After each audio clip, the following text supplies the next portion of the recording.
tani waa ayeeday waxay aad u jeceshahay noocyada kala duwan ee boonbalayaasha waxayna qolkeeda ku sharaxatay boonbalayaal aad u kala duwan maalin maalmaha ka mid ah waxaan soo aadnay supermarketka si aan alaab ugu soo iibsano ayeedayna waxay si kedisa ku aragtay boonbala meel yaallo waxayna go'aansatay inay boonbalahaas qaadato maadaama ay aad u jeclayd boonbalayaasha waxayna soo dhex dhigatay boonbalayaashii kaleeto ee qolkeeda u dhex yaalay kuwani waa waalidiinteeda waxa ayna geeriyoodeen anigoo aad u yar waxaanay soo korsaday ayeeday iyo awowgay kuwaasoo aad ii jeclaa gaar ahaan ayeeday waxay ahayd mid ii xanaanaysaa ii ogol inaan la ciyaaro weliba aan ku ciyaaro boonbalayaasheeda maalin maalmaha ka mid ayaa waxaana loo keenay boonbale hadiyad ah balse boonbalahaas waa uu ka duwanaa dhammaan boonbalayaashii kaleeto ee aan anagu haysanay waxa uu ahaa mid ka duwan boonbalayaasha kaasoo aan aad ula yaabay waxa uu lahaa indho aad moodid indhaha bini'aadamka oo kaleeto sidoo kale shaarba aad moodid shaarbaha ragga anigana waxaan ka qadaa cabsi aad u daran awgeena wuxuu ugu yiri waxba ka cabsanin waa boonbale hadiyad ahaan lagugu keenay ana ka walwalin aniga waa la yaabay waxaana korkiisa saarnayd waraaqad taasoo ay ku qornaayeen dalabaad aad u tiro badan dalabaadkaas waxaa ka mid ahaa inaan la ogolayn in laga siibo dharka boonbalahan sidoo kalena aan meelaha la wareejin ama aan la qaadqaadin kaliya hal meel la dhigo meeshaasna lagu dhaafo waxaa ku qornaa dalabaad kale oo aad u tiro badan awgeena aad ay ula yaabay waxuuna yiri waxaan ma bini'aadan baa waxaan dalabiya maxuu u samaysanayaa anaka shayram la galayaa ayeeday ayaa soo booday iyadoo aad u yaaba waxaan tiri qofku ciyaaraya waxaan soo qoraya iska dhaafa awgii waa qoslay inta ma aan waa runta ayuu dhahay aniga yaab dartiis ayaan la yaabana waana fiiriyey wuxuuna ahaa mid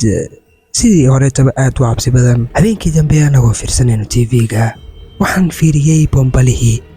waxaana dareemay inuu toos u fiirsanayo filimka indhihiisana ay toos u hayaan tv-ga waxaan iska soo baxay waxaana soo qaaday boonbalihii waxaana dhigay meeshiisii waxaana damcay inaan seexdo waan seexday maray saqdhaxada habeenka ayaan soo yara kacay waxaana fiiriyey geesahayga waxaana geeskayga midig ku arkay wax aan aad uga cabsaday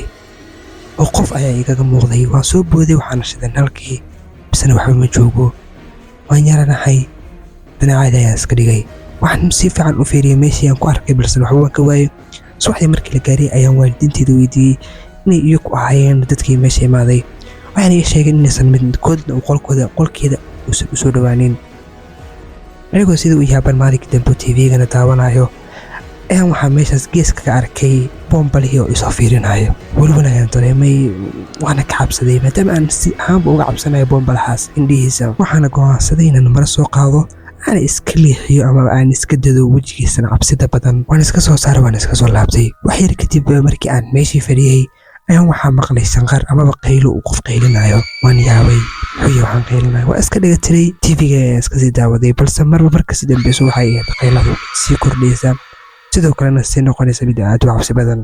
waxaa soo kacay awowgay wuuna soo cararay wuxuuna soo aaday dhankii iyo jikada waa uu kale jikadii waxna waa uu ka waayey aniga ayaa hal mar dhanka kale soo fiiriyey waxaana arkay wax aad iiga fajacsiiyey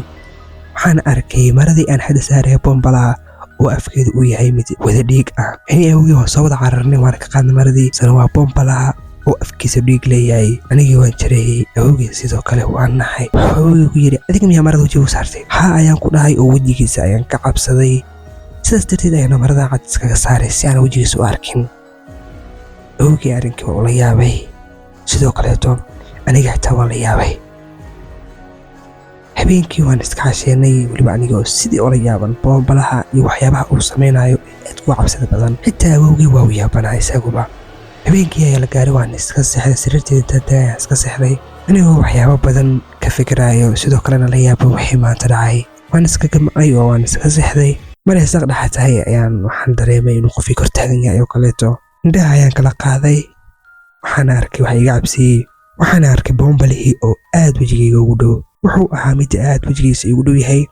wejigiisuna ay yihiin kuwa aad u cabsi badan anigoo ujeeda ayayna wejigiisa iyo indhihiisa isbedeleen waxaan damcay inaan qayliyo waxuuna afkayga saaray gacantiisa waxuuna igu yidhi aad way dab daran tahay gadaal ayuu u baxay kadibna waxa uu damcay inuu igu soo boodo. waxaana soo qaatay nal meesha agteeda ah yaalay, madaxa ayaana kaga dhuftay isla markiiba waa qayliyey. waxaana ii soo cararay awowgay iyo ayeeyday. nalkii ayay daareen iyagoo yaaban, waxaana ku dhahay boombalahan maxaa ka khaldan. awowgii ayaa soo kacay, wuxuuna fiiriyey boombalihii,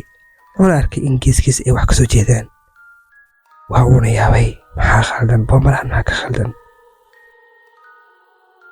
wuu soo qabtay dhibtiisa ayuuna soo saaray, kadibna waxa uu ka fiiqay qolof yar oo kor saarneed. waxaana soo baxay wax aad looga cabsado. waxaana aragnay in madaxa boombalahan uu ku jiro madax bini'aadam amaba la qalfoof bini'aadam madaxiis. awowgii waa uu soo qaaday, waxa uuna keenay booliiskana waxay ku dhaheen anaga waxaa shaqo kuma lihiin, mana ogaan karno cidda ka soo dirtay iyo cidda kaleeto boombalahaas, marka taas shaqadeena ma ahan ee anagu murjin. awowgii waxa uu soo qaaday bahalkii sidii ayuuna ku gubay. markaas ayayna ahayd markii ugu dambeysay ee aan arkayay boombalahaas gebi ahaantiisaba. fadlan haddii aadan nagu soo biirin weli nagu soo biir, sidoo kale videoga like saar, aad ayaad u mahadsan tahay.